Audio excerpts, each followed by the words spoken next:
Om.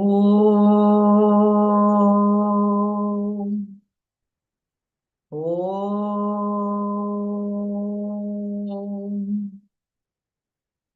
Om. Om Sahana Bhavatu Sahanau Bhunaktu Sahaviryam Karavavahai Tejasvinavadhitamastu ma Vishavahai. Om Shanti Shanti Shanti. Om Parthaya Pratibodhitam Bhagavata Narayanena Swayam Vyasena Gratitam Purana Muninam Madhye Mahabharatam Advaitam Ridavarshini Bhagavati Ashtadashadhyayini Ambatvam Anusandatami Bhagavad Gita Bhavatveshini Namostute Vyasa Vishana Buddhe Pulla Ravindayata Patra Netra Yena Tvaya Bharata Taila Purnaha Prajvalito Jnanamaya Pradipaha Prapanna Parijataya Totra Vetraika Panaye Jnanamudraya Krishnaya Geetam Rudaduhe Namaha Mukham karoti vacharam pangum langayate girim yat kripa tamaham vande paramananda madhavam yam brahma varunendra rudra marutaha sunvanti divyai savaihi vedai sanghapada kramopanishadaihi gayanti yam samagaha ध्यानावस्थिततत्कटेन मनसा पश्यन्ति यं योगिनः यस्यान्तं न विदुसुरासुरगणाः देवाय तस्मै नमः देवाय तस्मै नमः सर्वधर्मान् परित्यज्य मामेकं शरणं व्रज अहं त्वा सर्वपापेभ्यः Mokshayishyami ma shuchaha. So today is literally we are finishing the last the last shlokas of the 8th chapter. So today will be more or less like a review session. We will chant all the all the shlokas in this chapter. We will also summarize the essential points. And I would also like you to, mention what is it about the 8th chapter that really appealed to all of you. So just as a recap and to bring out really the essential aspect of the 8th chapter, I wanted to mention that, as we started on this journey of the second part of Bhagavad Gita, in 7th chapter, we understood what true religion was. And now in this 8th chapter, we are actually trying to find out what is the relevance of it really in our present life. So far, we think about religion as something which which helps us gain what we want, maybe even transport us to a better life and everything. But here it is about transporting you into, or transporting all of us into a new realm of being, which is, we call this as an after death, you know. So 8th chapter is really talking about life after death. I mean, so when in Sanatana Dharma, in a Hindu religion, we talk about after death and where is it really mentioned, you can confidently say it is in the 8th chapter of Bhagavad Gita that it talks about this aspect of life after death, because as we have said always in our philosophy, we look at ourselves not just as this physical clothes that we are wearing. When I say physical clothes, I mean our physical body, but we are essentially more than that. We are actually a bundle of our vasanas. We are a bundle of our mind, intellect, which nobody can see. We are actually that, but we take on this different clothes. And that is how this eighth chapter is telling us that, hey, you are taking different clothes at different times. How long are you continuously going to be in this kind of an inert life?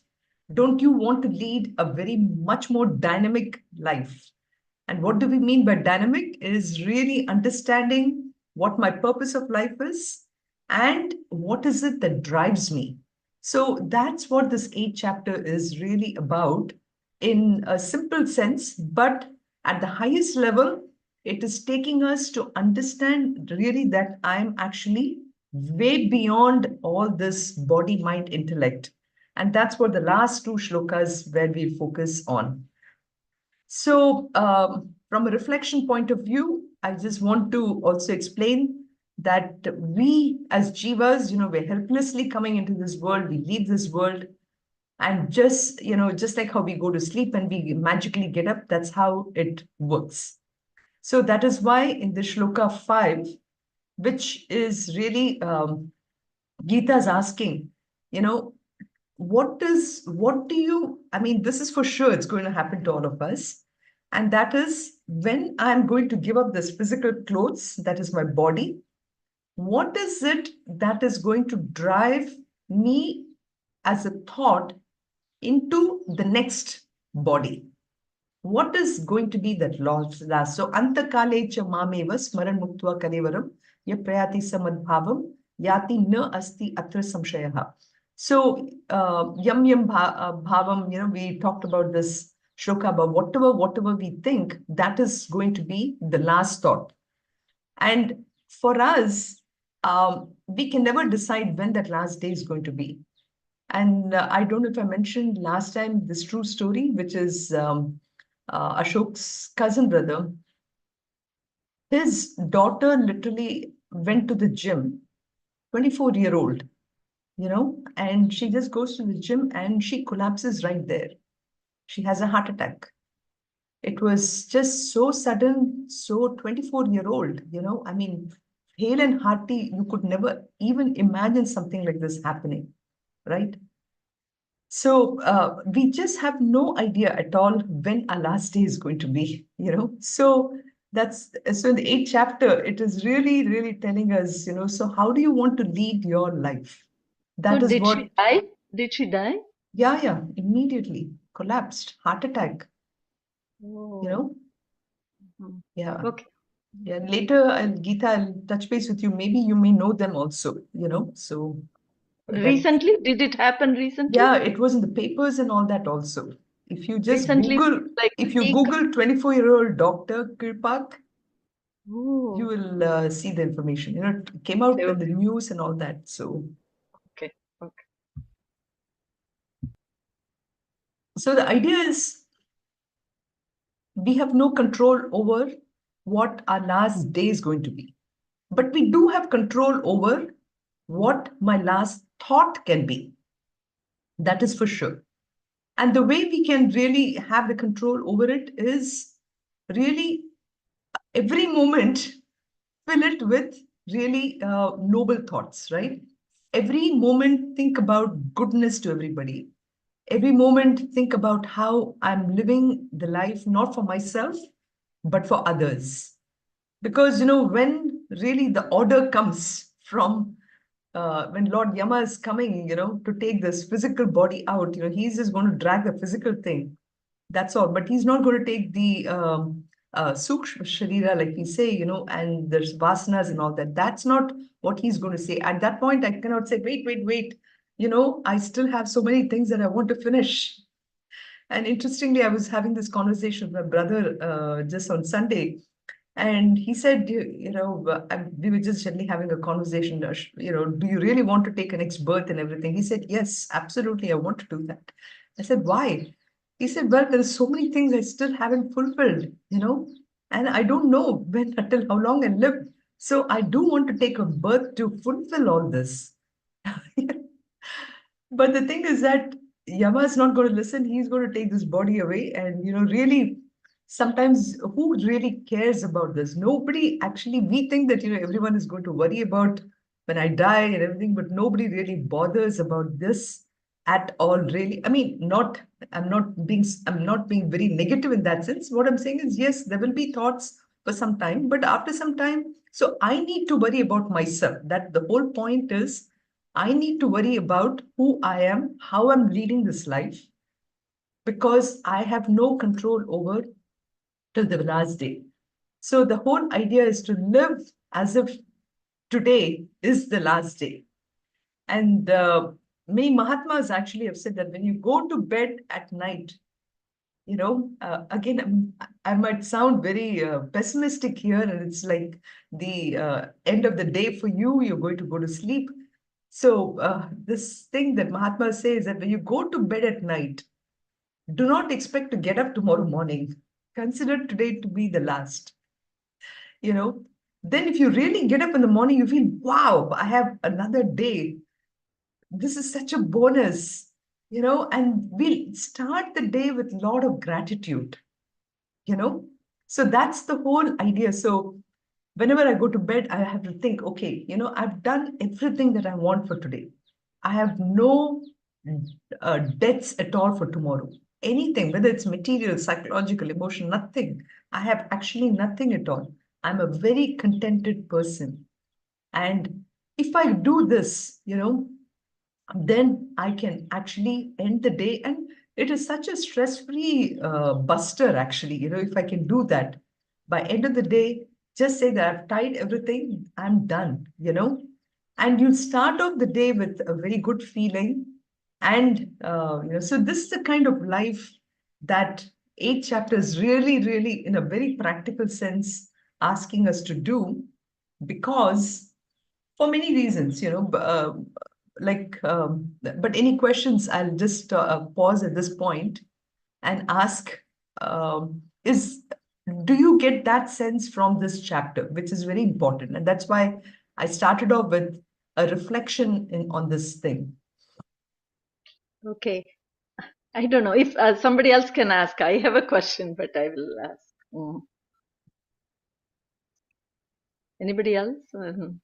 Okay. You said we sleep. I know it's very hard to think that we have fulfilled whatever we had to do for that time and then go to bed. But however, if you don't do that and go to bed, and if you don't get up next day morning, what difference it makes? You're anyway gone. That's true. So, And I don't know. I'm just throwing up. It has gone in the sense of, let's take this example of a very practical example, and I can say that to all of you who are in America, which is sometimes, you work in this company, and this happens in America very often. You work in this company and you're doing so much, okay? And it's a Friday. It's a Friday, the 13th or whatever. And at 4 o'clock, your boss comes and says, guess what? You got to pack up. We are firing you. Okay. Now, this guy would have had so much of thoughts on what he wanted to do for the company and everything, right? And here the man is saying that, pack up, you got to leave. What does he do? Do you think that his whatever he wanted to achieve in this company, is that going to be done with? No. He's actually going to have that thought, you know what, I really want to do so much for this company. And guess what? They're firing me. I don't care.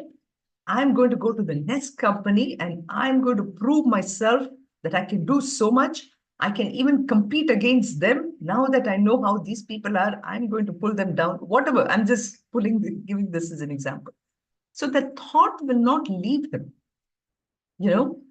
So that will never leave. And so, and we may say, what difference does it make? Because we are identified with the physical self, but we have seen this. Because we're identified with the physical self, we are not unable to accept that this will happen when I die. But I gave you this practical example that is happening. How did this guy decide that he's going to do so much in this next company? How did that happen? It happened because he had the thought, and I cannot see a thought. The thought is not a physical, like a snowflake or something. It doesn't come in front of me and say, this is my thought. It is there within ourselves, right? If I can believe this example, or if I can trust this example, you can most definitely trust the fact that when we die, that is happening. Because where will the thoughts go ultimately? It has to be somewhere, right? You're talking with respect to jnana, okay? But when tonight, if I have to go to bed, I should have done this, I should have done that, I should have done. Those are all physical things which I am talking about. I wouldn't have finished. I'll say, okay, I'll do that tomorrow, and we go to bed. So if at that time, if we go away, it doesn't matter, right? But I think you're referring to the, what to say, jnana, I mean, what we do with our mind, intellect, and the vasanas and all that. That's what you're referring to, I think. But what drives that action? What drives your physical action, that you want to do this, you want to do that, and everything? It's only that mind and intellect equipment. It's there in your mind that you want to do this, and this, which is a physical action. Correct, exactly. So exactly. If I don't do that, it doesn't matter, right? Well, there is always that sense of incompleteness. I can give you another example, which is again a very, very simple, practical example. How many of you do Sudoku? You do? Okay. Yeah, I do. And how many of us complete a Sudoku? There are various levels. We do try. Correct. So when you go to the next level, it is very hard to complete a Sudoku. So what do? I'm unable to complete it. But then the lingering thing on my mind always is, I have to finish it. I have to finish it somehow. But I'm unable to do it. I keep coming back. I keep coming back because I did not complete something. Right? So that thought will always be there in our mind, even with not just the physical things, but with a lot of mental things.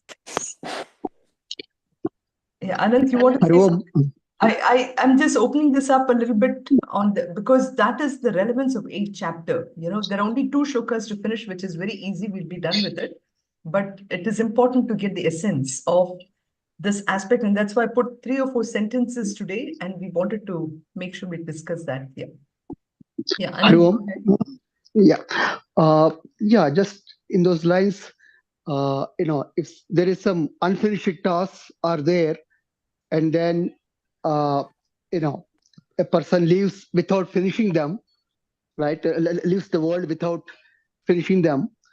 I mean, if the vasanas they're strong, like example, somebody thinks I want to be an architect, and then so without becoming, the person expired, then it's so strong that the vasana is so strong, then he's in the takes next birth, then that's what is going to be.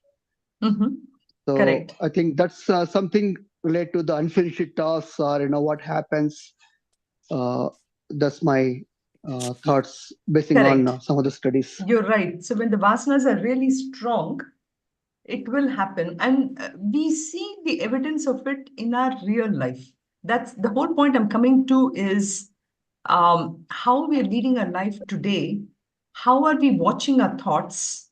Are we really directing our thoughts in such a way that it is fulfilling a purpose in life? And that's why I really, when I talk to my teenagers here too, I tell them, what is the goal? What is your goal? What is your purpose? You got to hitch whatever our thoughts are towards that goal, and higher the goal, the higher the goal, it is easy, I would say, to not get distracted with things. So that's the whole. So the last thought is really, it's the maturity, I would say, by which we are approaching our life. So even in this life, or even in our day to day, how I'm approaching my work, how I'm approaching my day, how I'm approaching my relationship with everybody. In all this, when there is a high level of maturity, that will really drive the quality of our life, and the quality of life leading to much less stress. Yo. Yeah, go ahead, Meena. Okay, so two things I wanted to say in this. Like, one is you said the boss firing out an employee. Mm-hmm. So the employee, you said he must be thinking he wanted to do so much for the company. Mm-hmm. So if he thinks this way, like again and again, like Krishna says in Bhagavad Gita, everything is for good. Whatever has happened is good. Whatever is happening is good. Whatever is going to happen is. So if he thinks that way, okay, whatever we had in our mind to do for this company, I mean, we can do it to the next employer. Mm-hmm. If that maturity was there in his mind, then definitely he will not feel it. Correct. And then what Gita said, I mean, I have not fulfilled my so many things, and if a person passes away, so Mm-hmm. every day, when you go to sleep, Mm-hmm. we should not think that, oh, I have so much of in my bucket list, I have to finish that, I have to finish that. Oh, this day, when we go to bed, if we have that maturity, if we go to bed, okay, so whatever has happened today is everything is for good. So let me have a peaceful sleep. If a Mm-hmm. person has that in his mind, so even if he passes away during the sleep, I mean, it's not going to matter for him, because his mind is calm and he's matured. Right. So as he said, if we have some matured thinking in our life, and I'm not worrying about, oh, I had to feed my granddaughter, I have to do this, I have to do that, and all that. There's no end to it. Mm-hmm. Mm-hmm. So Yeah. I mean, it's all in our mind, fulfillment and all that. If we Mm-hmm. think that yes, I'm settled, I'm fulfilled, it's done. So Mm-hmm. even if the person passes away just like that, definitely nothing is going to happen. That's Correct. what I felt. Absolutely, absolutely. So what, in a sense, you started off by saying, Meena, is Bhagavad Gita. If the person is reading Bhagavad Gita, then the person will Yes, have that maturity of thought, and that is 100%, 100%. yes, Yes. exactly, exactly. Gratitude So, also. yeah, what does that mean? I said gratitude also. When God says, in this chapter especially, says, I am in everything. Correct. I am this, I'm this. So that shows that we are doing Absolutely. nothing. Ultimately, He's the pilot. We have Yes. to give our life, they say, not door, unke haath mein, like give your everything, and He's doing it. He's so, and that every night, if you have that attitude of gratefulness for everything, gratitude, Correct. that helps a lot. That brings a lot of peace. And in this chapter especially, he tells us that what will be your destination is your last thought. If you Mhm. think about me, you'll come to me, you'll attain me. So Mhm. that's a big takeaway from this. Like, it's a big neon sign we should put somewhere, that think That's true. about Lord. If we can do it, it's easier said than done, but if we Correct. can try. Correct. Very nice. Very nice. As you said in Meena. sloka number 5 in this, that's what he says. Even if you Mhm. don't think about me, that's what Lord Krishna says. Even if you don't Mhm. think about me during your entire life, at least at the time of death, if you remember me, Mhm. then definitely you'll reach me. So, Correct. I mean, we have so many options Lord Krishna has given us. So if we Mhm. follow just one or two, definitely I think we'll reach Mhm. 100%. Exactly. And he Exactly. says that even in heaven is not permanent. Even Lord Brahman abode is also not permanent. So we have to go where it is permanent. Nothing Yes. else. So, Yes. So don't stop in the rest areas. Just keep going, keep driving. Mhm. Very, very beautiful. Yeah. So gratitude is the ultimate thing. And from what you both echoed beautifully also is, even though it says it's the last thought, but I can say for today, before I go to sleep, my last thought is before I go to sleep, right? So we always say, what is the bottom line? What is the last thought? At every moment, I can think about, okay, that is my last thought. You know, Like even now, it is 7:30 or whatever for me here, 7:30 a.m. I can see today, this is my last thought. What is my last thought? I have to be grateful to that Bhagwan who has given me such a great opportunity to give me a healthy body, 2 hands, 2 legs, 2 eyes, which can see, which I can speak. How many people have that opportunity to have that, right? And to have a same thing. And very, very important is he has put us in a position where we can listen to his glory. Think about it, right? In the whole world, how many people really understand about who is God? First of all, that itself is a question mark. Second thing is this kind of knowledge which will take you to him. And the third thing is that we are studying that, which itself indicates that, in some sense, we are fulfilled with a lot of other things. So we are able to focus our attention on this knowledge. So we have come such a long way. So I really have that gratitude for giving me even that thought that I can study this. So beautiful what both of you brought. I was just And reveling. Yeah, go ahead. And in 13th sloka, he says, a person who says Om, that itself, if a person who says that syllable Brahman, a person Correct. who remembers this during death, definitely they attain the supreme goal. So in this chapter, each and every sloka, Correct. something or the other, it's very good information, and if you follow at least a few, definitely Correct. I think we will reach the Correct. supreme. Exactly. Om Egaksharam. Om iti ek aksharam brahma. Vyaharan mam anusmaran. Yeah. So continuously. Dekam sayati paramam gatim. Paramam gatim. Yeah. So yati paramam gatim. So that will be the final abode. Yes. Just chanting Om. Again, he's trying to bring about this aspect. Our Sanatana Dharma has all these options and choices. On one hand, I can just go to Lord Venkateshwara and Tirupati. I can put my effort and energy to go there and do that. Or on the other hand, I can stay at home and then stay at home and keep chanting Om. So, that is the ultimate. Om is the simplest aksharam, which represents that highest truth. So he has given every small ways. So yeah, go ahead, Preeti. This is Sharda here. I've been listening with Preeti's phone. Listening to your thing, two things occur to me. One is always we, like what the gurus have said, always live in present, and that way we won't be sorry for missing anything as long as we are thinking about the higher self and living in present, not brooding over the past and imagining fearing about the future.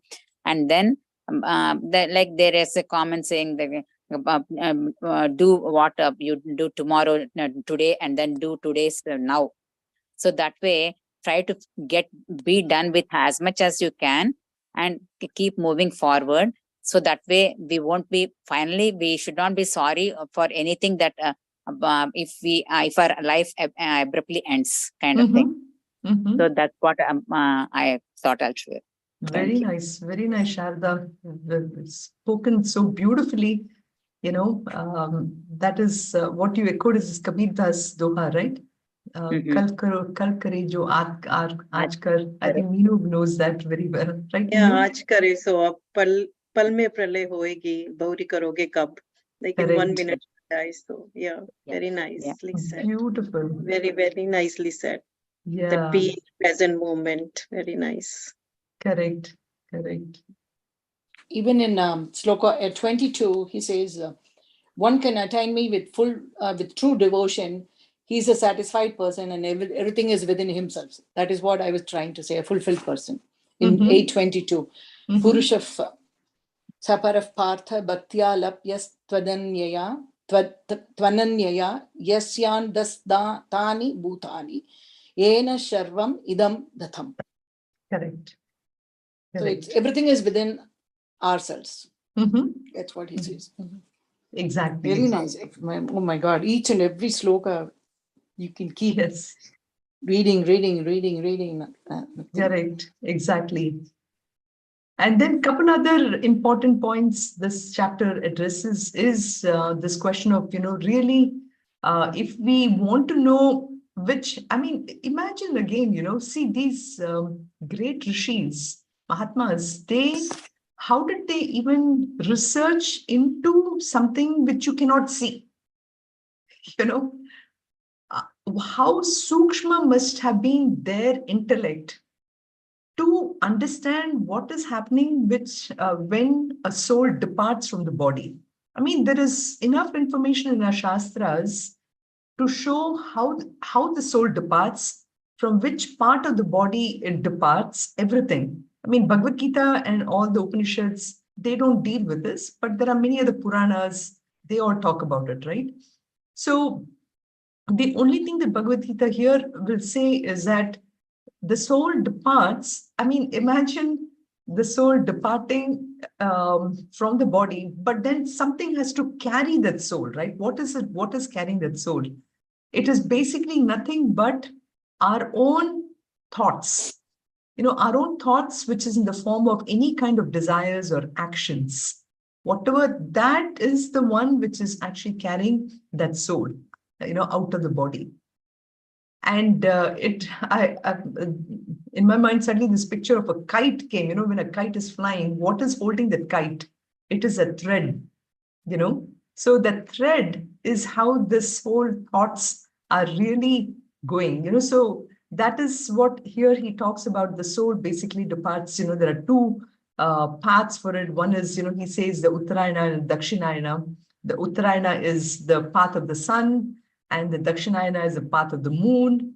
And we know that, the sun is brighter path, it's full of light, and it is the light of knowledge and everything, whereas the moon is how our mind is. Our mind is full of thoughts, desires, and that tends to pull us down. And then, he talks about how both these paths are actually eternal. Eternal meaning that, the sun path will always take you, that is a path which will ultimately take you to Krama Mukti and, Jiva Mukti, all that. Whereas the other path, where we are in the circle also keeps on going all the time. It is up to us to decide which of these two eternal paths we want to take. So that part of it was also described in 8th chapter. And then 8th chapter, of course, talks about really the nature of the Lord. The Kaving Puranam, Anushasitaram, Anoraniyam, which is, let's see, I think it's the 9th shloka. Kaving Puranam Anushasitaram Anoraniyam Anusmaredhyaha Sarvasya Dhataram Achintya Rupam Aditya Varnam Tamasaf Parastat. It talks about all this nature of God, and that keeps coming up almost in every chapter. And the way it is introduced is based upon the context in which, he talks about, he gives that. So that is that part of it we touched, which was getting into even more subtlest aspects. And this is different from the 7th chapter, where 7th chapter, he talked about God being the essence of everything. Rasoham apsu kaunteya, all those shlokas, and the essence, the sapidity in water, and the essence of the bijam, all this bijam meaning the seed, all this was discussed in 7th chapter, but here he goes into much deeper. Then actually the karma theory is very, very importantly, beautifully discussed about how, whenever the time comes for the human being to depart, for the jiva to depart, the thought which he leaves actually is governed by the kind of karmas that person has done in the body, right? In that body, in that life. So the karma theory actually is, in some sense, is a little complex. Complex in the sense, on one hand, we know that we are responsible for our actions. We also know that we have to do things without any expectation without any expectation of for the fruits, whatever comes, to accept it. Now, why? Why does he say this, And the reason for that is because we are connected to everybody. Up to the 6th chapter, we talked about the individual, but here he brings about the connection with everyone and then says that every action that I think in my mind not only affects me, but it affects the people around me.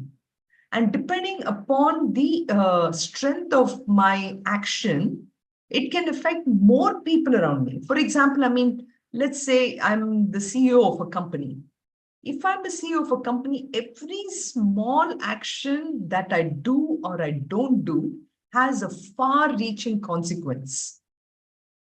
But as an individual, myself also, depending upon the intensity of my thought, okay, whether it's good or bad, it has an effect not only on me, but all the people around me also. It all depends upon that intensity. So we are actually a cosmic oriented individuals, and we don't recognize that. But when something doesn't happen for us, we immediately, start this blame game or anything, all that. But when something good happens, of course, we don't necessarily think that people around me have been responsible for my good things also. So that's the complexity of karma theory, which I'm trying to also, for us to understand. Earlier, when we talked about karma, it was all about my action. But in context of the 8th chapter, I have to think about me as an individual in the presence of everyone, how my actions are affecting my own consequences. So whatever, when I said the soul departs with all these thoughts, it carries those karmas also. The effects of everything that I've done, how it has affected me and my environment and everything. So all this is an aspect, also something this 8th chapter very subtly is bringing in to show that be careful of what your last thought is, be careful of what your actions are in this world, because you're taking that big baggage with you, which you'll be unpacking later in your next life. So before you unpack anything, make sure what you have put in this baggage. So this whole karma theory, at some point, I want to really talk about, at least with the youngsters, because for us, many of our thing is already over. Our impact on the world is much less when compared to our youngsters. So this is something to think about. Any questions or thoughts on that part of it?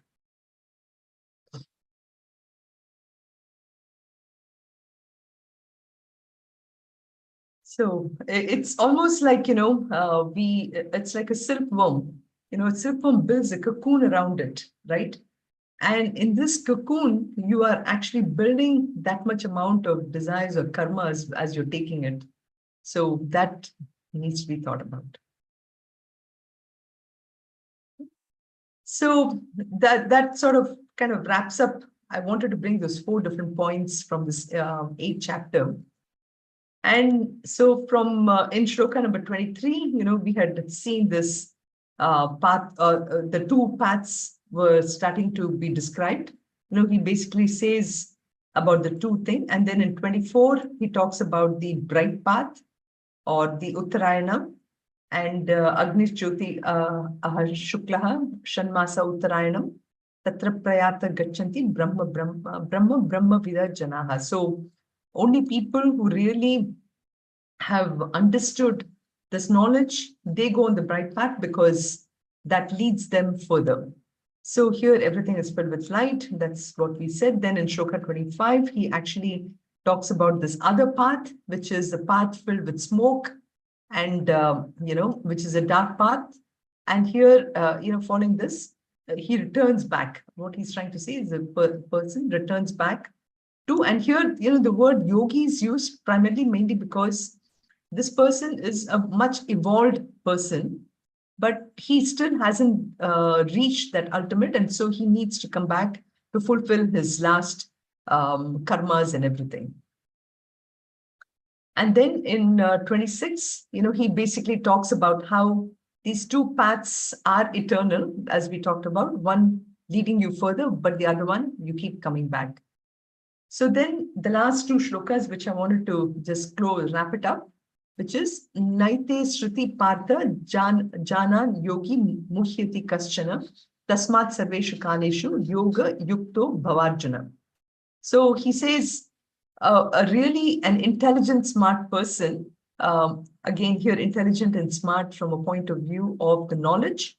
Here, who's the yogi here? Yogi who has understood. Again, this is a person who is not having a blind faith or anything.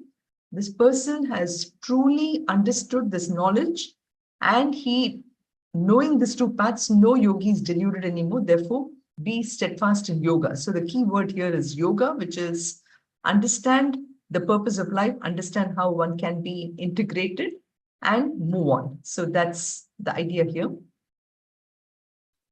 And he says, at all times be steadfast. Again, that last thought doesn't come very easily, but it can happen only when every moment I lead a very, very alert life.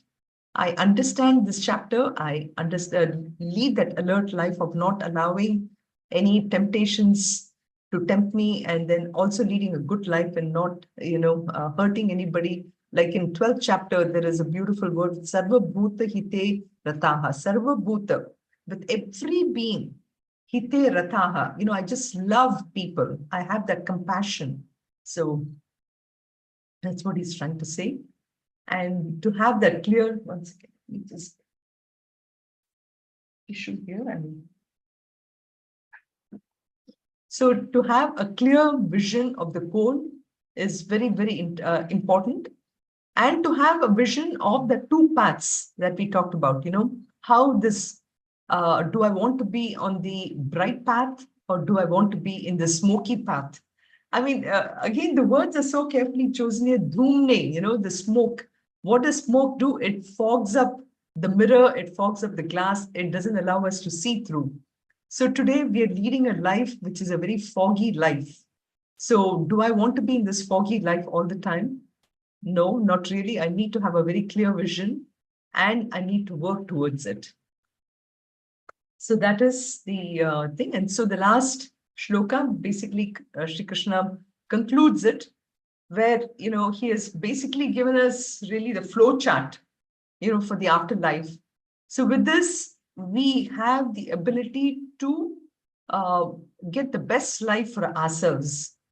And with this, it is also kind of a guiding thing for us. It's a guiding light. Now we can understand why I need to do good actions. And now I can also understand, by doing these good actions, how I can actually get a lot of merits of punyam from this. And once I get this punyam, I can also understand that this punyam can only take me to really high levels. But I will come down at some point to understand finding what my real goal is. Like they say, if you have to realize by yourself, knowing how much of vasanas you have and all that can happen only on the earth. Through a lot of good actions, you can keep going up. But if you don't understand, if we all don't have that ability to understand what this knowledge is trying to give us, we can never reach the ultimate thing. So in this last shloka, he now talks about how there are, it's almost like, imagine this balance, in this balance, you have the two pans. On one pan, you have different ways in which you can reach. And on the other pan, you have just one thing. And he talks about how this one thing that you have on this pan, that itself is more than enough. Not that the other things are not needed, they are needed. But if this knowledge, you get it, if we just get this knowledge, that knowledge alone will take you beyond. So that's what he's trying to say here. Vedeshu yajneshu tapassu chaiva. Vedeshu yajneshu tapassu chaiva. Daneshu yat punya phalam pratishtam. Daneshu yat punya phalam pratishtam atyeti tat sarvamidam viditva atyeti tat sarvamidam viditva yogi param sthanam upaiti chadyam yogi param sthanam upaiti chadyam. So he's saying from the study of the Vedas, Vedeshu Yagneshu. So Vedas, from the study of the Vedas, and from all the sacrifices, Yagnyas, because those days, people used to do a lot of the Yagnyas, right? Thinking that those Yagnyas will take them to Brahman. But actually the Yagnyas will only take you to the heavens, Swargaloka, in Kathopanishad. Right? He talks that there is a lot of references to it. Then tapasu cha eva, and from the performance of any tapas, fasting, and etc.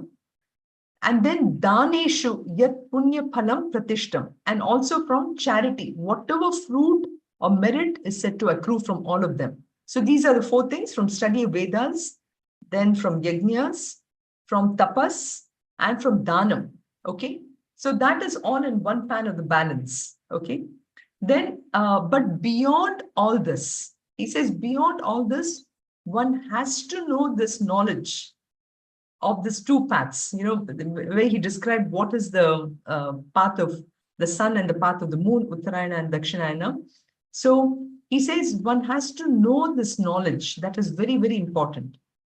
And yogi param sthanam upeti cha adyam. So becoming a yogi to the supreme abode, he goes surpassing the attainment of all the others. So one may do all that, but at the end of the day, one has to have this knowledge also. Very, very important. And the reason why I say, of course, somebody may say that, oh, if I have this knowledge, isn't that enough? Why do I have to do all the other things? The reason why we have to do the other things is mainly because that is the one which tends to purify our mind and allows me to understand this knowledge better. So that is the whole point of it, what he's trying to say here in the very last shloka of the 8th chapter. So Vedeshu, so this one is, and that's the whole, all these merits, I can get it. But at the end of the day, that merits will also only take me to some point. I have to have the knowledge. So with that, actually, we conclude this 8th chapter. So just as a summary part of it, I thought I'll put all the shloka numbers and everything and what did we do in each one. So you can see, so in 1 and 2, basically, Arjuna had asked 6 questions. So those things were explained by Krishna in the verses 3 and 4. And then from 5, which we discussed quite a bit today, he says, just come to me. And then in 6, he says that how do you come there is only by remembering me. So remembering anything to that one. No, this is a yam yam bhavam. That shloka is number 6. And then 7th one, he says, remember tasmat sarveshu kalishu. That one I think is 7th. And then he gives that methods, that meditation. And then in 9, he talks about the, Kavin Puranam, Anushasitaram, that one. And then in 10, he talks about the aspect of, how that prayana kale, mansa achalena, how the mind has to be completely filled with devotion.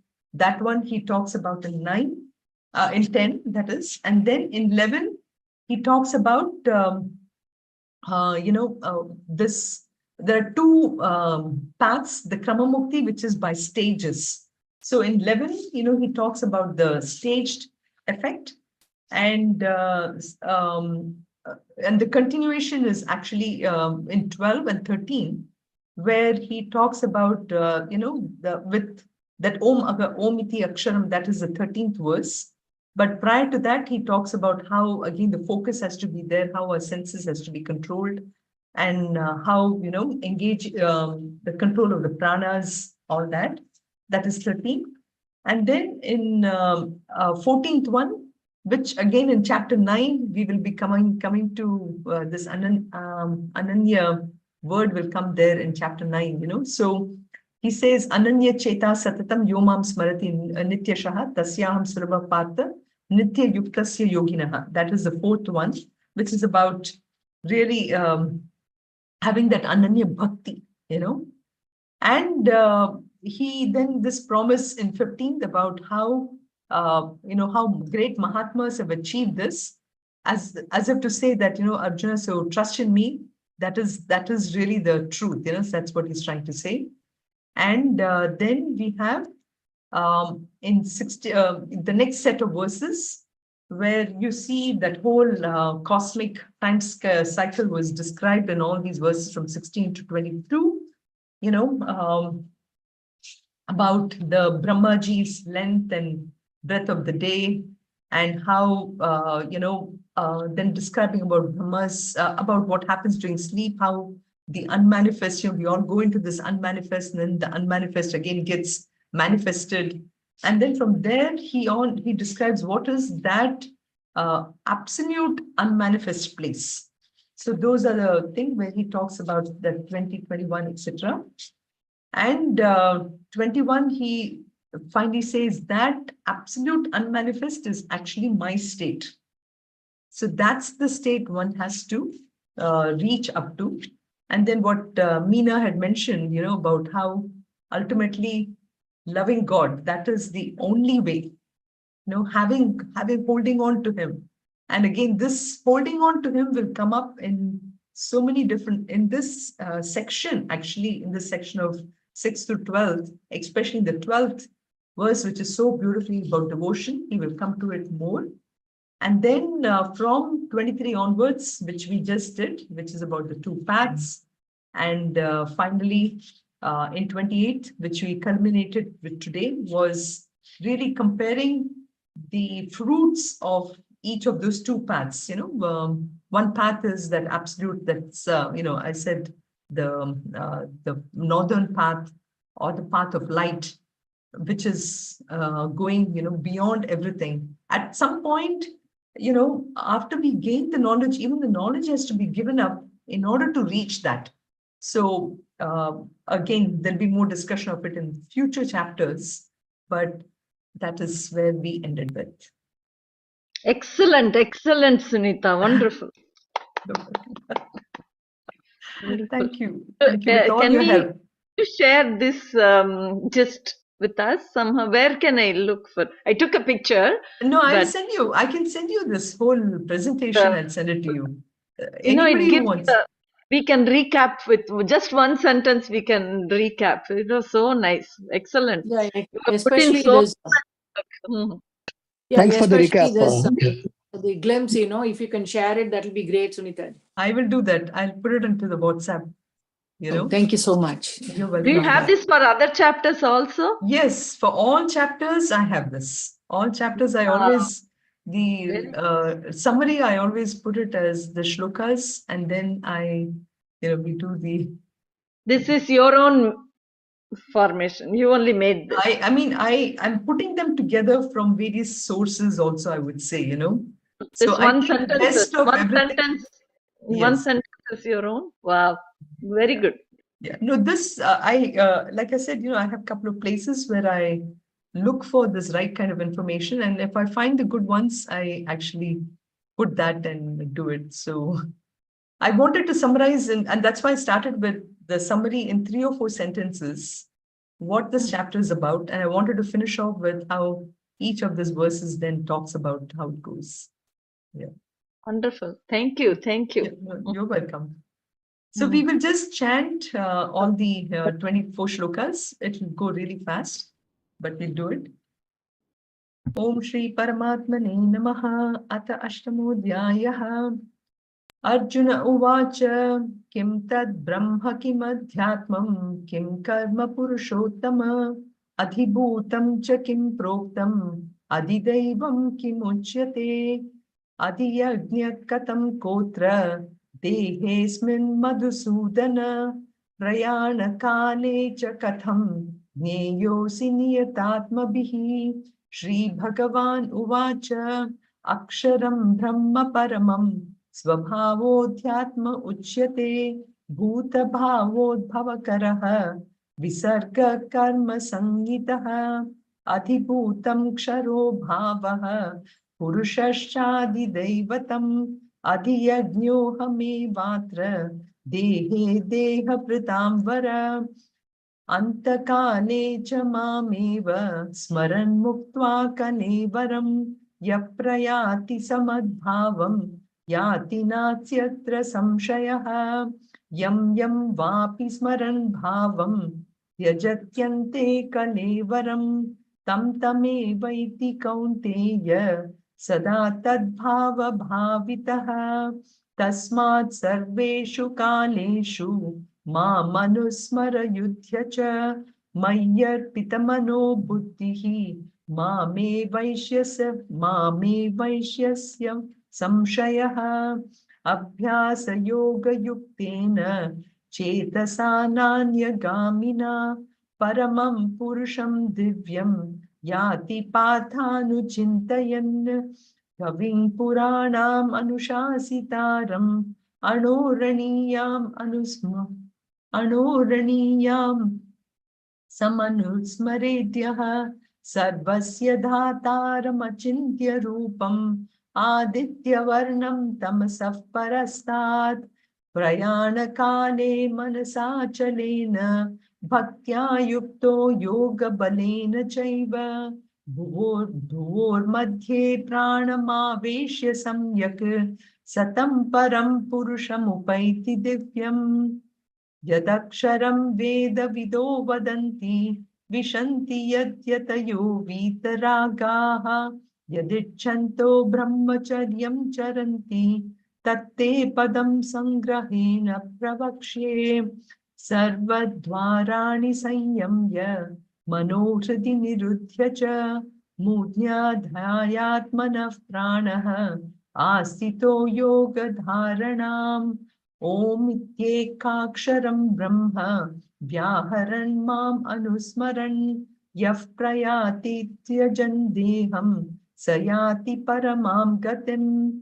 Ananya Cheta Satatam Yo Mam Smarati Nityashaha Tasyaham Sulabhah Partha Nitya Yuktasya Yoginaha Mamupetya Punarjanma Dukkhalayam Ashashvatam Napnuvanti mahatmanah samsiddhim paramam gataha abrahma bhuvana lokaha punaravritti norjuna mamupetya tu kaunteya punarjanmana vidyate sahasra yuga paryantam aharyad brahmano viduhu ratrim yuga sahasrantam teho ratra vido janaha Avyaktavyaktayak sarvaha prabhavantyah ragame ratyagame praliyante tatreva vyakta samyake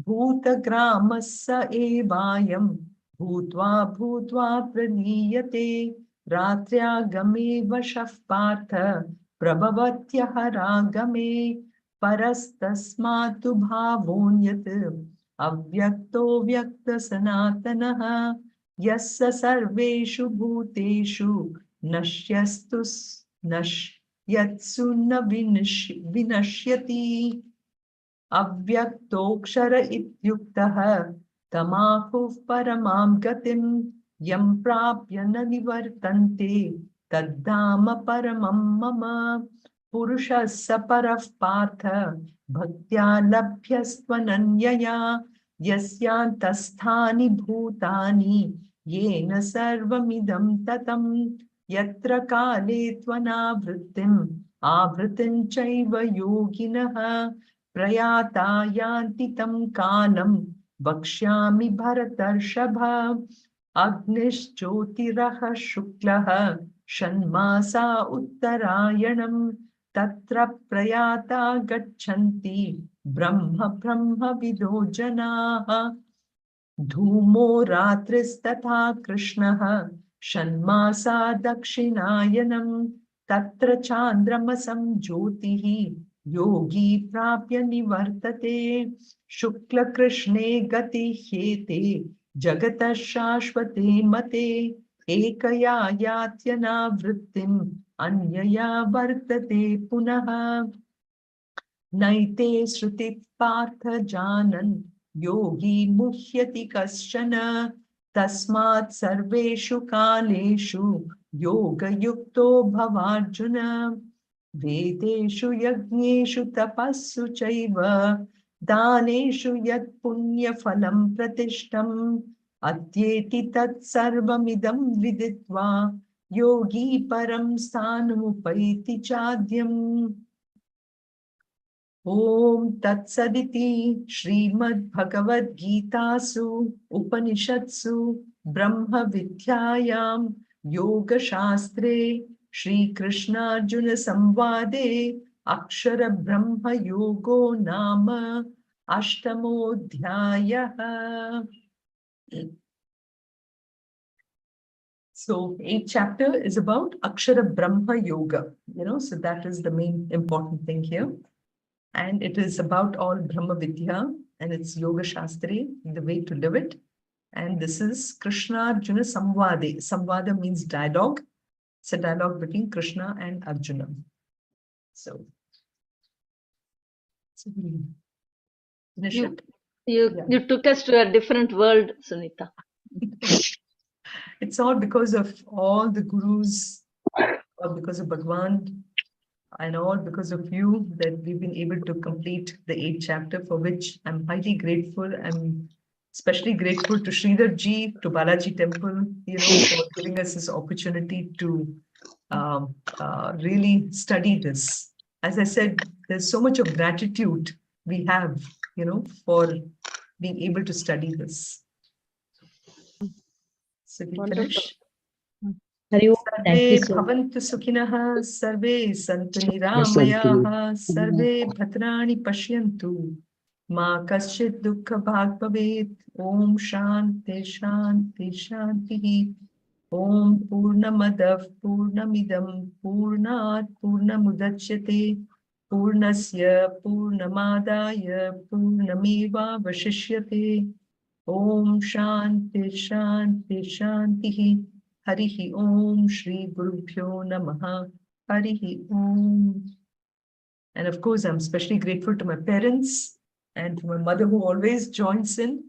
So and I think we're all grateful to our parents for giving us this birth and for us to be able to enjoy and, and study and learn and take us to the next birth. And next birth or to God, ultimately. Yeah. I think you have to shut the recording. I will do that.